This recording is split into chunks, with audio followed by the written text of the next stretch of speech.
لو وصلتم أنتم إلى الحكم هل ستحررون فلسطين؟ نعم يجب إعلان الجهاد ويجب إزالة إسرائيل من الوجود وإفنائها. هذا الكيان مسخ ويجب إزالته من الوجود. هل ستوافق على أن يتولى مسيحي وزارة المالية مثلا؟ لا أوافق.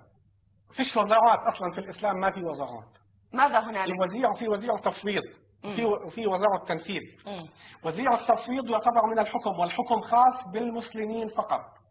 كل ما هو من شأن الحكم، يعني رئيس الدولة اللي هو الخليفة أو معاون التفويض أو معاون التنفيذ أو الوالي أو العامل اللي هو زي بيشبه المحافظ، هذا يجب أن يكون مسلما ويجب أن يكون رجلا أيضا. الدول الأوروبية تعيش ما قبل التاريخ، تعيش ما قبل الإنسانية في حياتها. الزواج المثلي سواء بين النساء والنساء وبين الرجال والرجال، هذه هي مدنيتكم. هذا ما رأيت. هذه مدنيتكم. الملايين الذين خرجوا إلى وول ستريت يقولون الشعب يريد إسقاط النظام بدون مقاطعة. كل اللي شفته في الغرب أن هناك مثليين. هذا هذا الغرب. شو عندهم غير هيك؟ ما عندهم غير هيك. الإنجازات العلمية، حرية التعليم. أقول لك أكثر منهم. المستقبل هو للإسلام، وسوف والخلافة الإسلامية قادمة تحقيقا لبشرى رسولنا صلى الله عليه وسلم، ثم تكون خلافة على منهاج النبوة. خلاص. That's it. What more do you want to know? I wish that liberals in America would watch this program, would just listen to the imam, the Muslim imam. I'd love for a Muslim to call in and try to tell us that Islam does not advocate violent physical killing and jihad, does not advocate the annihilation of Israel, that Islam would freely allow Christians and Jews to become leaders in the government under Sharia law. Absolutely not. Absolutely not. Sharia law is satanic. Sharia law would destroy the West. It would make it a hellhole, just like the remnants of Sharia law have made those countries where it is at least somewhat followed. What does Saudi Arabia have? Nothing. Oil. By the way, it was the Westerners, Americans, who had to go tell them what it was that was underneath the ground. It was the Americans who had to bring the technology to get it out. It was the Americans who had to build all of the houses, the infrastructure in Saudi Arabia. Most all the buildings in Saudi Arabia have been built by Americans or Westerners. It's the West, the scientific accomplishments, all of that. And here's this Muslim who is very clearly put on the table. No, we will take the jizya. We'll take a special tax from the Jews and the Christians, and we'll do it by force. Well, this Muslim, of course, I wish that there would be some, Muslim woman who'd call in who believes that Islam is all about peace and is liberal, or any Muslim, Manu or anyone else, doesn't matter. But, this man is 100% in line with the Quran, with the Hadith, with the Sirah, the biographies of Muhammad. Of course, the verse, if anyone watches our programs, you know what verse we're going to go to, talking about the jizya, Surah 9, verse 29, Surah Al-Tawbah, Surah 9, verse 29. Muhammad, may Allah pray upon him, says, fight those who believe not in Allah nor the last day. قاتلوا الذين لا يؤمنوا بالله ولا بيوم الآخر ولا يحرمون محرم Allah. Fight those who believe not in Allah nor the last day, nor hold that forbidden which Allah hath forbidden, which hath been forbidden by Allah and His Messenger, nor acknowledge the religion of truth from among the people of the book, until what? Hatta, until they pay the what? Until they pay the jizya. Until they pay the jizya with willing submission and feel themselves subdued, hum sagharun, made belittled, made small, humiliated. That's right. Islam wants Christians to pay the jizya. And say, oh, well, the jizya is something small, like this guy was saying, well, Muslims have to pay all these taxes, but Christians and Jews don't. Yeah, this is the only tax you have to pay. Yeah, but guess what? The Muslim gets to decide how much it is. Also, the Muslim is the one who takes it. And if you study history of Islamic ruled nations, usually the Christian and the Jew had to come crawling, that the Muslim would would hit the man in the face when he took the jizya, the Christian or the Jew. That's right. And so here we have this sheikh, Muslim sheikh, making it very clear that Islam, it's Islam. It's not Saddam Hussein. It's not even Osama bin Laden. It's not CARE, the Council of American Islamic Relations, even if they have been convicted as co-conspirators with Hamas, a terrorist organization, sending money to terrorist organizations. Supposedly this pretty boy front of honest Abe Hooper and Ibrahim Hooper and others in Council of American Islamic Relations, but they're all been essentially indicted, for the most part, the organization and many of the founders and the executive directors, in actually sending the money that they raise to terrorist organizations. And this is the public relations front of Islam in America. The sad thing to me, brothers and sisters, is not that CARE can get away and do what they did, but the sad thing is that the liberals in this country will stand up and support them. The sad thing is that people don't understand. The sad thing is that people like, well, Ron Paul, we had his discussion on a show before, that Islam doesn't have anything to do with this. It's just the fact that we've gone to Iraq and we've fought and we've made them mad. Islam has everything to do with this. Everything that man said comes straight from the Quran, straight from the Hadith. Islam is violent. Islam is murderous. Islam is the problem. Islam is the problem of the whole world. Look at the wars that are being fought in the world today. Islam. Look at the terrorism in the world today. Almost all of it, Islam. Islam is the problem. From the time that it was conceived until today. When Muhammad heard those utterings from that angelic, that supernatural being, he thought it was a demon. He thought he was demon-possessed.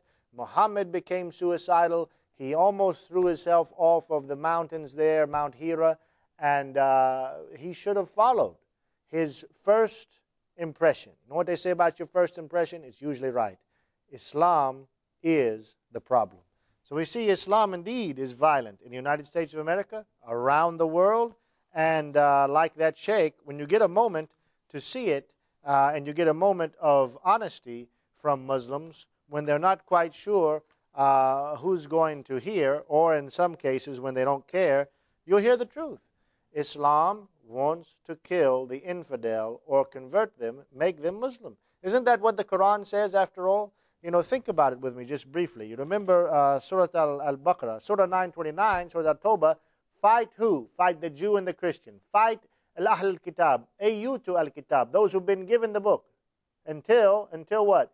Until they pay the jizya with willing submission and feel themselves humiliated. That's if they want to be dhimmis. Surah 9.5 in the same surah, Surah Al-Tawbah in the Quran, it says kill, it says kittalu, kill the mushrikeen, wherever you find them. Islam, the religion of killing. When do they stop killing? Well, that passed away with Muhammad, don't you know? No, certainly not. As a matter of fact, the Quran says when the killing will stop, when the war will stop, when the terrorism, irhab, Muslims are commanded in Surah 8, Surah Al-Anfal, to instill irhab, instill terror into the hearts of the unbelievers. That's exactly what terrorism is. Islam is the original terrorist religion. And we see here in Surah 2, Surah Al-Baqarah, in the Quran, verse 193, and fight them on until there is no more tumult or oppression, and there prevail justice and faith in Allah. Justice and faith. If you go and you study that, it says essentially, continue to fight jihad until the whole world is Islamic. It's very interesting. Here we have a corollary with Christianity. We have been given, as Christians, the Great Commission. We have been given the Great Commission. Jesus, after he was raised from the dead, says, all authority in heaven and earth has been given unto me. Now, therefore, you go. You make disciples of all nations. You baptize them in the name of the Father and of the Son and of the Holy Spirit, teaching them to observe whatsoever I have commanded you. And lo, I am with you always, even to the end of the age. And so, for Christians, we are to take the whole world.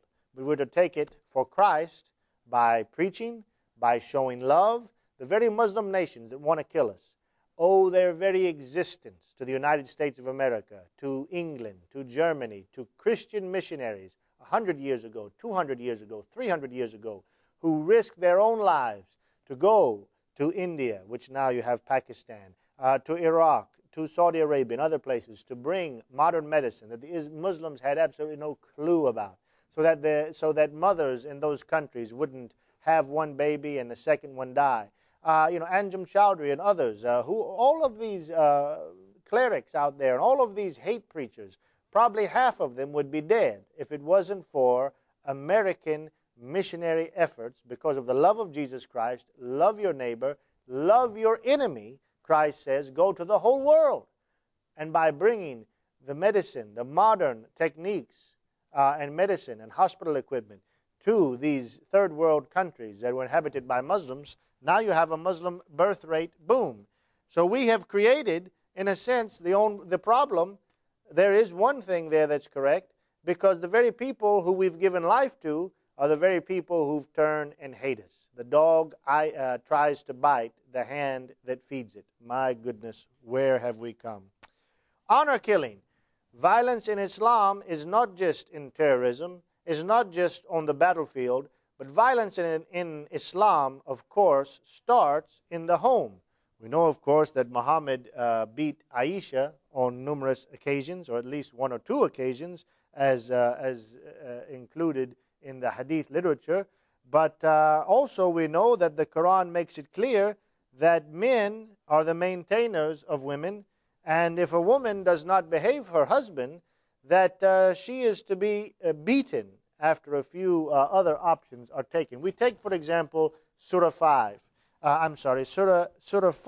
It's actually Surah 4, verse 34. What does Surah Al-Nisa say about women and their rights in Islam? There's a lot of talk about the rights of women in Islam today, and a lot of Muslims talking about how Islam raises the rights of women. Well, I guess it does. It raises them up so far that the husbands are allowed to beat them. Raise them up so they can get beat back down. Is that Islam? Surah 4, Surah Al-Nisa, Surah 4, verse 34. Here's the Pickthall translation. Men are in charge of women because Allah hath made the one of them to excel the other, and because they spend of their property for the support of women. So good women are the obedient, guarding in secret that which Allah hath guarded. As for those of whom you fear rebellion, admonish them first, banish them to their beds apart second, and scourge them. What does that word scourge mean? Actually, it is also translated in other translations, beat them, scourge them. You have some other translations in the English. If you keep looking in the many translations of the Quran now in English language, probably 30 or more. Which one's right, by the way, Muslims? Give us a call, 248-416-1300. Let us know. Okay, but what is the word in Arabic? Well, the word in Arabic is وَأُضْرَبَهُنَ. Udrabahuna. Udrabahuna. What does it mean? It means beat. That's what it means. Husbands, beat your wives. That's the Quran. That's Islam. Violence. Violence in Muhammad. Muhammad killing 700 Jews in Medina in one day. Muhammad going into Mecca. Supposedly he took over bloodless. No, 6 people he wanted killed, mainly because they made fun of him. And one of them, Abdullah ibn Abisar, was one who, if you remember the story of the life of Muhammad, he was one of those companions who would write down what Muhammad said. One day he suggested changing a verse just a bit. Muhammad said, that's a good idea. Why don't you try that? And then Abdullah ibn Abisar left and fled and said, Muhammad's no kind of prophet. What kind of prophet would allow me to just say, well, you know, maybe it should be revealed like this? And he says, yeah, that's a good idea, write it. Yeah, well, that's one that Muhammad tried to kill when he came back to Mecca. There's a story there. There's a great video that's placed on answeringmuslims.com, David Wood's website, but I don't think he created it. You can find it on YouTube. Abdullah ibn Abisar. This is one of the ones that Muhammad tried to kill. Islam bent on blood. One of Muhammad's last dying requests, let there be no religion in Arabia but Islam. Kill the Jew, kill the Christian in Arabia, kill the polytheist unless they turn to Islam. Islam, the same old Islam from the time of Muhammad until today.